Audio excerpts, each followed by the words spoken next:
asalaamaaleykum maa ngi leen di ziar yéen ñi nga xam ne yéen ñi suivre ci Daaray Technologie ngeen topp formation bi jusque là alors fii bon formation HTML bi jeexul mais après dinañ démarrer waat beneen tutoriel boo xam ne ci CSS lañ koy def mais bon vidéo bi mooy doon dernière vidéo bi ci HTML bon je pense qu'on a vu beaucoup de choses.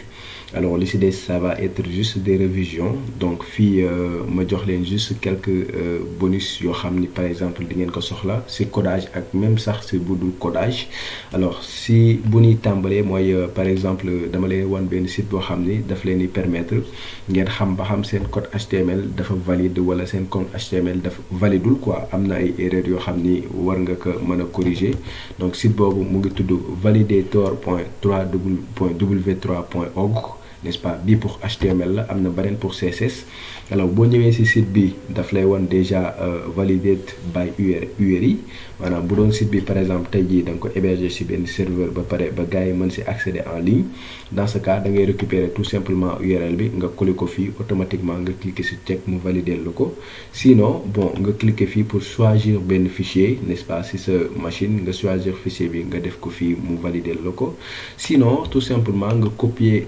contenu fichier bi nga coller ko fii ñun troisième option boobu la ñuy choisir par exemple à ce niveau là donc dañu bëgg a xam ba xam par exemple index.html bi valide na wala validul bien sûr que du valide parce que fii bëri na yoo xam ne bon utiliser nañ ko bon on n'a pas respecté les standards bon on va voir en fait donc fii damay def CTRL V ma def check donc par défaut en anglais donc la koy afficher mais toujours mën ngeen traduire par exemple si sa navigateur pour mu afficher la ko en français mu gën a compréhensible alors fii lépp loo gis par exemple info c'est pas très grave n'est-ce pas mais c'est juste des alertes yoo xam ne mu ngi la koy signaler yépp yoo gis erreur mooy li nga xam ne war nga ko corriger n'est-ce pas lépp loo gis attention mooy loo xam ne par exemple dala ci alerter alors boo gisee erreur ça veut dire que c'est fatal n'est-ce pas en fait boo amee erreur yu bari mooy pour nga am référencement bu baax du yomb donc genre site yi toujours boo leen di créer ay site am leen habitude ñëw fii di jël di copier seen contenu di coller di vérifier parce que daf lay aider après nga am code bu valide te boo amee code bu valide après en fait navigateurs yi dañuy reconnaître par exemple ce site bi dañ lay jox benn référencement bu baax ba kenn par exemple bu rechercher ci internet loo xam ne dafa jëm ci ce site automatiquement ce site dafay nekk ci kaw ñu mën ko retrouver très rapidement alors fii yéen a ngi gis par exemple mu ni ma ce document semble être écrit en français parce que ci biir document bi utiliser naa fi beaucoup de termes français mu ni mais problème bu ma gis rek mooy fii da nga utiliser langue FR donc alors que mënoon nga da nga utiliser langue EN c'est-à-dire en anglais da nga wax ni par exemple document bi dañ ko bind en anglais alors que donc ay termes français laa ci gis donc fii bu ma yéegee par exemple ba ci kaw donc fii ma glisser nii mu gën a gaaw donc fii au lieu ngay def par exemple en anglais alors que français rek laa fi bind bon yu ci bëri en français laa ko def gisoo vers le bas français la donc daf koy détecter automatiquement mu ni la au lieu ngay def par exemple EN def ko FR voilà donc ak yeneen yoo xam ni daf la koy suggérer boo xoolee fii par exemple la barre oblique finale des éléments et cetera barre oblique bi la lay suggérer fii mu ngi lay wax par exemple erreur bi nga xam ni détecté na ko ci donc fii daf lay déconseiller par exemple nga utiliser type est égal à circle daf la naan nga utiliser et propriété CSS et fii jàng nañ propriété CSS bu koy te permettre def comme par exemple liste style type n'est-ce pas boobu day permettre définir type bi au lieu ngay utiliser par exemple attribut type nee na la attribut boobu dafa obsolète donc fii aussi donc lépp lu obsolète yaa ngi gis attribut bi dafa obsolète daf koy génne donc mauvaise valeur 100 pixels pour l'attribut with sur l'élément image n'est-ce pas donc après nga voir par exemple taille bi et tout ça donc vous voyez que donc fii bëri na ay erreurs yoo xam ne suggéré nañu ko n'est-ce pas donc tout ça après genre site yi daf lay permettre après nga corriger ko étape par étape nga lire lu mu lay wax n'est-ce pas nga jim ko corriger étape par étape après juste pour yokk ce référencement parce que bu dee page bi par exemple dafa am plusieurs erreurs non seulement chargement wu page bi day yéex mais aussi navigateur yi bon da naan page bi moom c'est pas sérieux n'est-ce pas duñ ko jox référencement bu baax te bu boobaa du baax ci site bi alors ma wan leen par exemple beneen site boo xam ni bon bii ma leen wan validator.w3.org pour HTML la donc ma war leen site boo xam ni pour CSS la tey jii bu dee da nga bëgg a xam sa code CSS valide na wala validul donc site bi mu ngi tudd jigsaw.w3.org bu ma tapé sur entrée gis ngeen fii mu ngi may wax par exemple bon il faut ma def benn redirection donc bu ma gisee fii yéen a ngi CSS Validator foofu laay cliquer.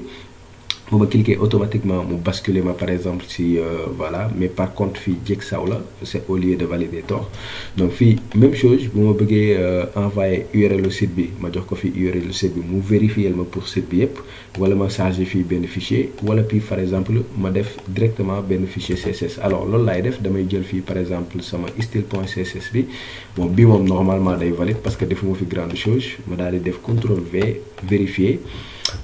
mu ni ma félicitation aucune erreur n'est trouvée bu trouvé wul erreur n'est-ce pas daf lay féliciter ni la amul benn erreur boo xam ni trouvé naa ko si ce qui est plutôt cool alors donc yeneen ñaari yeneen site bon yu ma leen bëgg a wanaat mooy site yi nga xam ne tey jii bu dee da nga bëgg a télécharger ay images yoo xam ne c'est gratuit mën nga fa dem télécharger alors pourquoi may wax image yu gratuite parce que souvent gars yi dañuy dugg YouTube di fa télécharger ay vidéos ay images alors que la plupart de ces images là sont soumises à des droits d'auteur maanaam dafa am ñoo xam ne ñoo ko moom bu dee yow da nga ko télécharger nga utiliser ko ci sa site wala nga utiliser ko quelque part après mën na la ci topp alors pour éviter ça donc mën ngeen utiliser site yi nga xam ne moom laa leen di bëgg a wan toujours di fa télécharger ay images parce que ay images yu nice la non seulement avec de très grandes résolutions comme par exemple aujourd'hui si je fais unsplash.com bu ma tapé sur entrée di ngeen gis que par exemple voilà comme ni ngeen ko gisee ay photo yu leer a leer la mën nga télécharger automatiquement mu mel ni yaa ko moom voilà nga intégrer ko ci site et toujours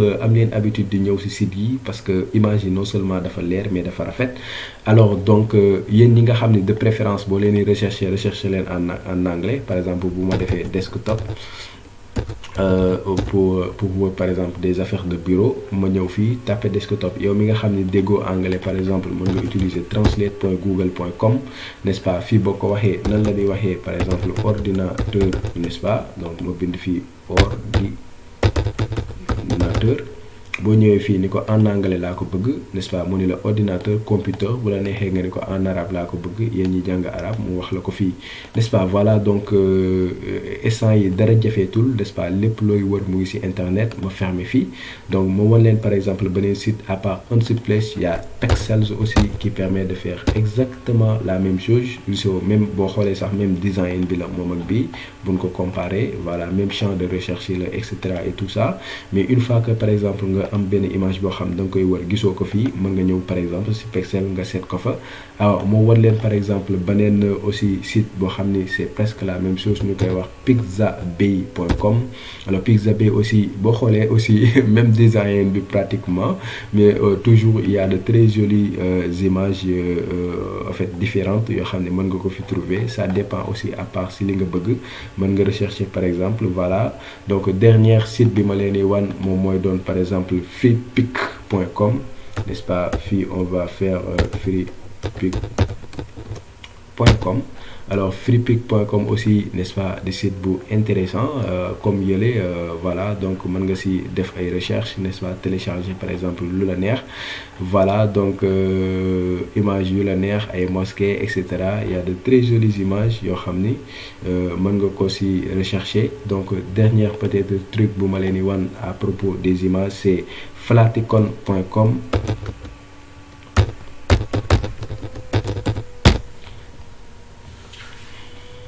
alors flaticon.com aussi bon boo xoolee pratiquement c'est le même design tout ce qui est vecteur tout ce qui est icône par exemple et sticker n'est-ce pas mën nga ko trouver par exemple à partir de ce site là donc da ngay ñëw rek nga rechercher bu dee fii par exemple ay sticker nga bëgg nga filtrer par sticker ay animation d'icône nga bëgg nga filtrer par animation tous les icônes nga charger ko wala tout simplement des icônes après mën nga ko intégrer par exemple sur ce site alors donc loolu laa leen doon wan par exemple sur tout ce qui est par rapport par exemple aux images maintenant peut-être ma wan leen yeneen sites yoo xam ni bon fii c'est pas par rapport aux images mais par rapport par exemple bu dee da nga bëgg a supprimer nga am benn image nga bëgg a supprimer par exemple background color bi am na benn site bu ñuy wax remove.bg remove.bg. Alors remove.bg, donc fii mën naa cliquer ci premier lien bi www.remove.bg. alors bg pour dire background comme ni ñu ko doon utiliser. donc voilà, yaa ngi gis par exemple fii mu ngi naan ma tout simplement télécharger l'image wala ou déposer par exemple un fichier. donc j'ai la possibilité tey jii par exemple ma ñëw nii ma def glisser par exemple déposer automatiquement mu defal ma par exemple ay filtrage, gisoo background bi nga xam ne nekkoon na ci ginnaaw supprimer na ko automatiquement. bu ma neexee ma cliquer fii pour télécharger ko. lii aussi parfois donc bu dee da nga bëgg site bi gën a yànj gën a leer aussi c'est beaucoup plus conseillé nga dindi background bi nga xam ni dafa nekk ci ginnaaw. gis ngeen remove bg ni mu efficace. alors maintenant après des questions, est-ce que c'est sûr ou c'est pas sûr, est-ce que image bi boo ko defee après ci ginnaaw duñ ko sàcc, loolu j'en ai aucune idée ba xam dañuy sàcc image bi wala duñ ko sàcc. mais de toute façon il fait notre travail comme ni mu ko defee. de toute façon on dit souvent que sur internet rien n'est gratuit aussi, donc loolu na ngeen ci bàyyi xel. même WhatsApp voilà n'est pas gratuite. voilà, il y a toujours les données personnelles qui sont collectées et tout ça. donc voilà, ak loo mën di utiliser donc sur internet il faut voilà dem ci ak méfiance. de toute façon bon man de toute façon dama leen di wan après c'est à vous de voir. am na adobe par exemple .com aussi buy permettre faire la même chose. donc www.adobe.com. alors adobe.com on va plus présenter. donc adobe.com ça permet de faire beaucoup de choses, n'est-ce pas. gisoo fii lu mu lay defal PDF et e-signature. même par exemple tey jii bu dee da nga bëgg par exemple def des signatures, n'est-ce pas, directement ci PDF mën nga utiliser par exemple Adobe nga télécharger ko wala nga utiliser ko à partir directement en ligne. Creative et design, donc tout ce qui est créative, photographe, etc., Photoshop, etc., tout ça. donc vous pouvez après revenir sur ici pour xool, n'est-ce pas. donc beneen site par exemple bu ma leen war mooy pixlr.com. bon fii aussi am na partie boo xam ni mën nañ si supprimer par exemple directement en fait. Je pense que je peux faire directement remove-background.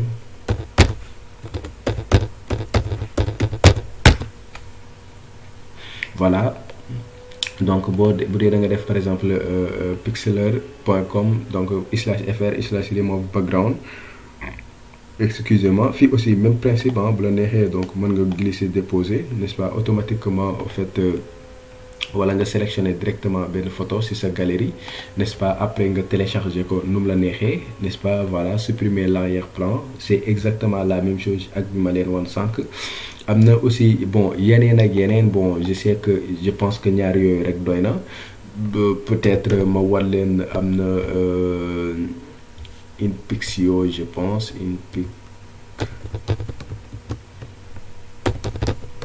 inspixio.com /remove.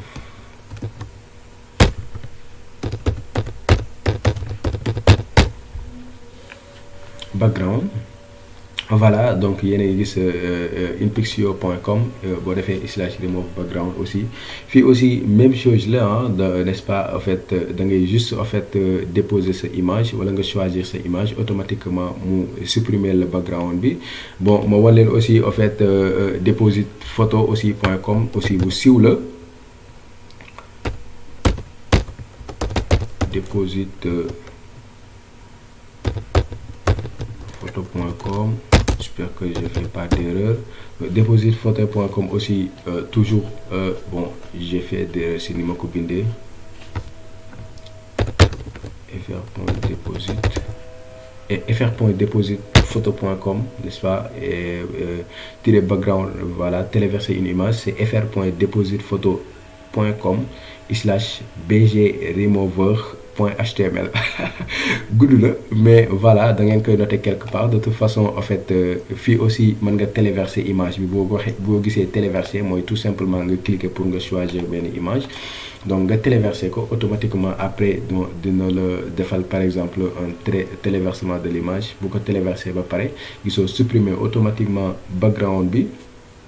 voilà après bon bu la neexee mën nga télécharger donc peut-être dernière site bu ma leen di wan mooy clippingmagic.com je sais pas Clipping Magic, n'est-ce pas, clippingmagic.com. Moi aussi, voilà, éliminer l'arrière-plan, donc ça fait exactement la même chose. Donc voilà, je pense que pour tout ce qui est suppression en fait de background image, journal assez de détails à ce niveau-là. Donc me supprimer tout simplement ces onglets là wala ma jox leen yeneen bagage yoo xam ne aussi tey jii yéen ñi nga xam ne da ngeen a bëgg a créer ay logo, n'est-ce pas, bon au lieu ngeen ni seet benn designer di ko fay xaalis bu bari mën ngeen a ñëw tout simplement si logo maker. Alors am na si ñaar yoo xam ne dafa xaw a nduroo, am na logo maker avec ER, am na logo make avec ER. Logo maker avec EM, donc n'est-ce pas, fii boo ñëwee voilà, je pense que ici c'est payant. Donc bii moo en fait logo make RE bi rek laay dindi, bii c'est gratuit, mais bii nii c'est payant. Bon bii da ngay topp par exemple li mu lay wax rek, choisissez votre secteur d'activité, c'est à vous de voir. Mën nga def par exemple service IT et recherche par exemple, nom de la société ma def par exemple Daaray Technologie Escolan codé pour un avenir meilleur, créer un logo. daf lay suggérer ba pare pour le moment ils sont très commercial, du ñëw rek ni la commencer le fay, dañ lay bàyyi nga nekk ci rek ba nga defee ni da nga affaire bu gratuite la. Nom de la société étoile bi ça me va, donc ma cliquer sur suivant. Fi nga utiliser police bu la neex, bon je vais choisir tout simplement ça mu bañ a opaque de trop. Voilà, bon nan nga ko bëggee, ndax par exemple logo bi day nekk ci kaw fi nga am nom de la société wala day xaw a wër, bon bi ça me va, ma cliquer sur suivant. Et là après daf lay defal ay propositions yu bari, n'est-ce pas, fii def na ay propositions yu bari. Voilà, yaa ngi koy gis ni mu ko defee nii, mais boo cliquer sur sauvegarder ba fii da ngay jàpp ni c'est gratuit, hein, mais boo cliquer sur sauvegarder en réalité voilà, donc mu indi yeneen affaire, donc enregistrer ay dugal ay informations etc et tout ça. Donc voilà, donc il y a une autre manière, bon boo xam ni je l'utilisais ici pour télécharger sans pour autant me créer ay compte et tout ça. Je faisais uniquement clic droit, enregistrer sous. Bon boo defee enregistrer sous ma def par exemple enregistrer, et que bon bu dee améliorer woon seen sécurité bi auparavant, donc n'est-ce pas, daf may créer automatiquement benn dossier boo xam ni photo yëpp dañ si nekk sans pour autant ma fay. Bon ça je vous montre toujours, je devais même pas vous montrer ça. Alors donc fii moom c'est gratuit, mais fii yow yaa koy defaral sa bopp. Par exemple fii mën naa def start my design. Alors donc boo defee start my design mu daal di voilà, donc fii en fait yow yaay ñëw fii nii ngay cliquer pour wax ko par exemple ban façon design. Bon man damay taper juste sur entrée, c'est ça. Bu ma taper sur entrée rek automatiquement mu indil ma ay abstract, shapes, nature, yow yaay choisir lan nga bëgg. Bon je vais choisir juste un shape pour voir qu'est-ce qui est là-bas. Mu indil ma par exemple ay icônes, supposons que sama icône dama bëgg mu am ay genre étoile wala genre affaire yu mel nii par exemple ça. Ma cliquer fii mu indil ma loolu. Alors bu ma bëggee texte ma def fii texte, mu créer ma texte à ce niveau-là, texte. Donc mu créer ma texte, à ce texte bi dama koy wàcce, n'est-ce pas. Par exemple fii bu ma neexee ma bind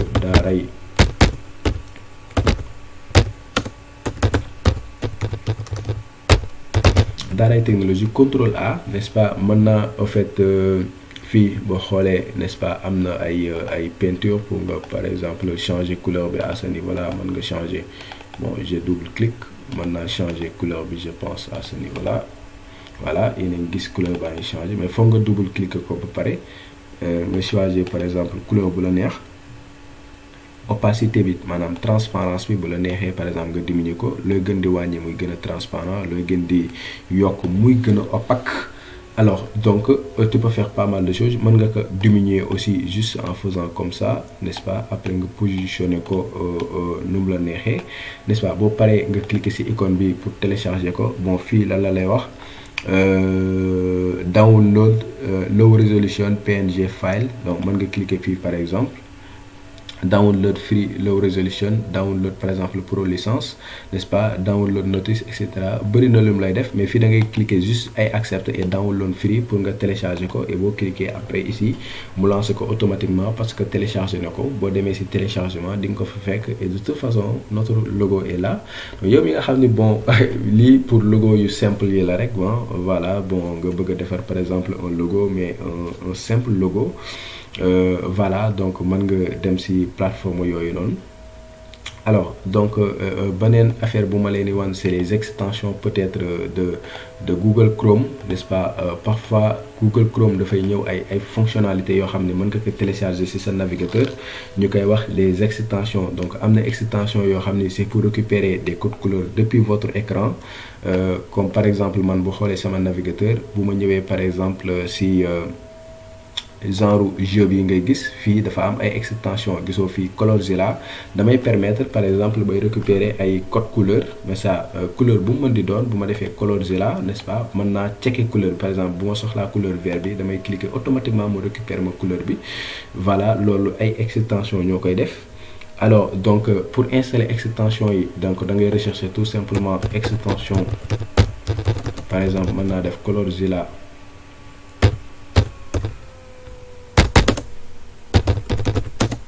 Chrome, entrée, n'est-ce pas. affaire yi moom dina la guider après. donc premier lien bi nga cliquer ci, donc extension moom yomb naa télécharger, yomb naa installer. donc fii boo cliquer ajouter par exemple à Chrome, automatiquement mu ajouter ko, n'est-ce pas. parfois day actualiser juste page bi, mais en fait da koy activer. donc bu ko activer c'est fini, n'est-ce pas. mën nga koy utiliser. am na par exemple boo xam ni aussi bu ma neex la, muy Wattfont, n'est-ce pas. Wattfont moo nekk nii.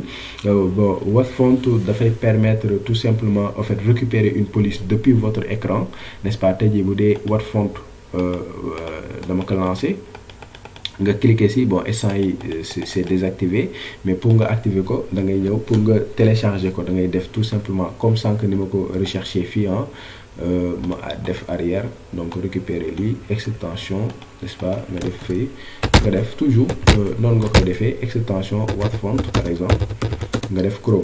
donc boo defee lii après navigateur bi moo lay guider, n'est-ce pas. boo cliquer fii automatiquement pour télécharger ko.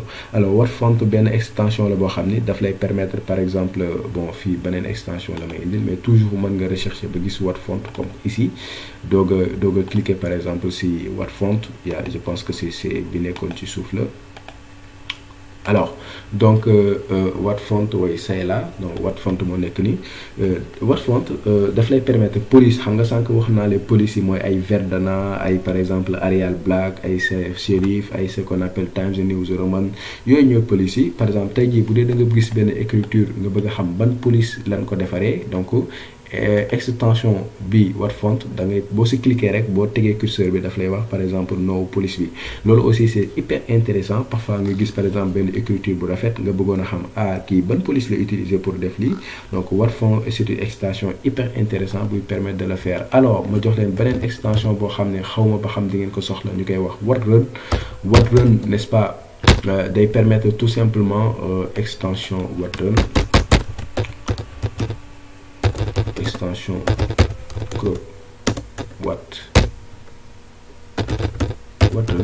Wattrun day permettre tout simplement en fait xam benn site lan lañ ko defaree. bu ma cliquer fii par exemple Wattrun, n'est-ce pas, mën naa ko télécharger. bon fii boo ko télécharger, n'est-ce pas, fii daf lay toujours téléchargement c'est très simple, da ngay def rek oui ajouter l'extension, n'est-ce pas. fii gisoo mu ngi ajouter l'extension. bu ko ajouter ba pare yéen a ngi gis l'extension Wattrun a été ajoutée à Chrome, n'est-ce pas. boo cliquer fii yaa ngi gis Wattrun mu ngi nii. alors Wattrun pour lan la. donc tey jii bu dee par exemple da nga am benn site nga bëgg a xam site bi lan la nga ko defaree. par exemple ma dem ci site Saman Corporation, nga bëgg a xam ba xam site Saman Corporation dañ ko codé, wala site Saman Corporation par exemple ndax dañu utiliser benn CMS WordPress, wala beneen CMS Wix, wala beneen CMS Joomla, wala Drupal, wala quoi que ce soit donc mën nga cliquer directement sur WordRun. WordRun daal di lay defal par exemple benn analyse ci site bi, n'est-ce pas, automatiquement mu ngi naan oh lii WordPress lañ ko defalee, CMS WordPress lañ ko defaree à la version 5.5.3 donc thème bi ñu utilisé mooy thème Divi, n'est-ce pas, plugin bi utilisé nañ ko, plugin yi nga utilisé ci site bi yëpp la lay wan. Donc voilà, Google API, Photo API, n'est-ce pas, comme PhotoScript, JavaScript, etc.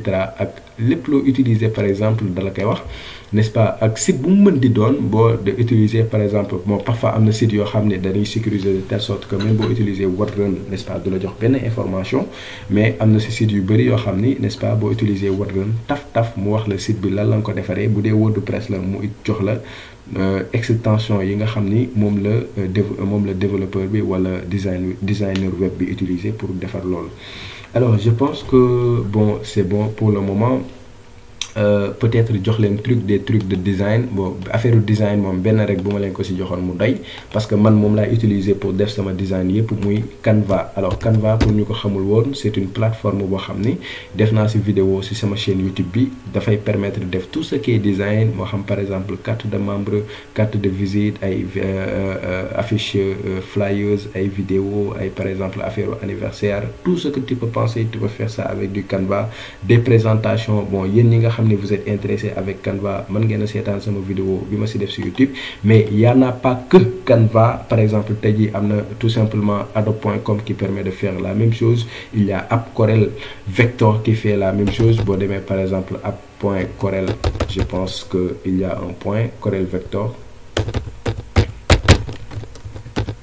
.com, n'est-ce pas, boo demee App.Corel Vector aussi ça permet de faire par exemple du design. Voilà, donc ça permet de faire aussi du design, donc même chose aussi que Canva, mais au fait Canva moo leen gën a avancé sur tout ce qui est design. Canva est beaucoup plus avancé. Il y a aussi Bofinky qui permet de faire aussi la même chose.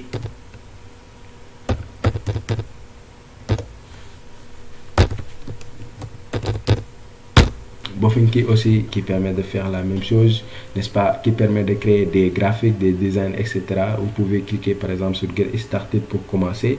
Il y a Pixelite qui permet de faire, etc. Il y en a plusieurs, n'est-ce pas, il y en a plusieurs, ça de dire. Il y a snappa.com voilà, mais bon yu ma leen di wax ni yëpp même bu dee da ngeen koy utiliser, il y a app.asile, même bu dee da ngeen koy utiliser c'est pas mieux que Canva. Canva c'est en fait la meilleure plateforme de conception de design bi nga xam ni bon soxla ngeen ko rien avec Canva vous pouvez faire des choses extraordinaires. Alors donc je pense que en fait voilà donc am na si yeneen ressources yoo xam ni bëgg dugg ma leen ko jox parce que bu dee da ngeen di seetaan vidéo HTML bi damay considérer que vous êtes débutant. Bon bien vrai que am na expert yoo xam ne mën na seetaan vidéo bi, mais am na yeneen ressources yoo xam ni pour copier code ak pour coller la, maanaam yow doo xalaat bon da nga soxla menu nga copier menu coller, da nga soxla par exemple benn affaire nga soxla copier coller, mais loolu bu na demee ba ci kanamu formation bi peut-être bu ñuy def PHP dinaa leen jox tous ces bagages là. Alors sama gars yi kontaan naa ci yéen. Alors yéen ñi nga xam ne abonné goo leen maa ngi leen di ñaan ngeen abonné. Donc ci Daara Technologie lay xewee, donc formation HTML bi on va clôturer ça aujourd'hui, mais de toute façon donc après on va enregistrer d'autres vidéos ci CSS, ci JavaScript, ci PHP, Inch'Allah. Donc on se donne rendez-vous. Ok les gars, à la prochaine.